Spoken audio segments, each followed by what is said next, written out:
ఇక డీటెయిల్స్ చూస్తే TPCC chief Revanth Reddy మాజీ మంత్రి దేవేందర్ గౌడ్ను మర్యాదపూర్వకంగా కలిశారు. ఆయనతో పాటు ఏఐసీసీ ప్రచార committee chairman Madhu Yaskhi, PCC ఉపాధ్యక్షులు మల్లు రవి ఉన్నారు.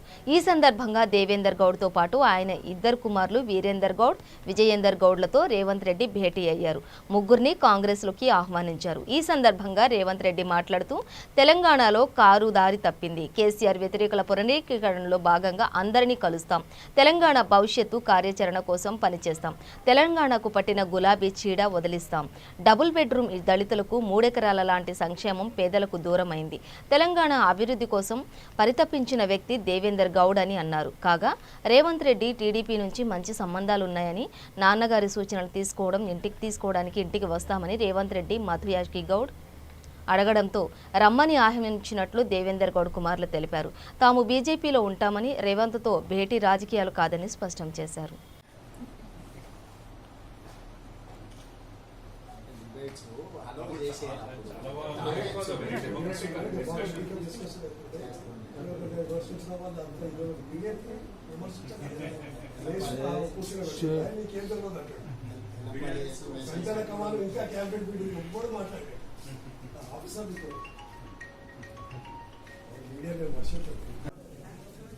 తెలంగాణ రాష్ట్ర ఏర్పాటు బిల్లులో రాజ్యసభలో వారు చేసిన సూచనలు, అప్పుడు బిల్లు పెట్టేటప్పుడు హైదరాబాద్ యొక్క ఆదాయాన్ని ఆంధ్ర తెలంగాణ రాష్ట్రాలకు విభజించాలని అన్నప్పుడు వారు చేసిన సూచనతోటి హైదరాబాద్ ఆదాయం లేకపోతే తెలంగాణ ఎడారి అవుతుంది అన్నప్పుడు ప్రజాస్వామ్యంలో ప్రతిపక్ష పార్టీలు ఇచ్చిన సూచనలు కూడా స్వీకరించి సోనియా గాంధీ గారు రాష్ట్ర ఏర్పాటు తెలంగాణలో రాజకీయాలలో ఒక మంచి మార్పు తీసుకొచ్చి రాజకీయ విలువలను కాపాడడానికి ప్రయత్నం చేయాలన్న ఆలోచనతో వారిని కలిసినాం.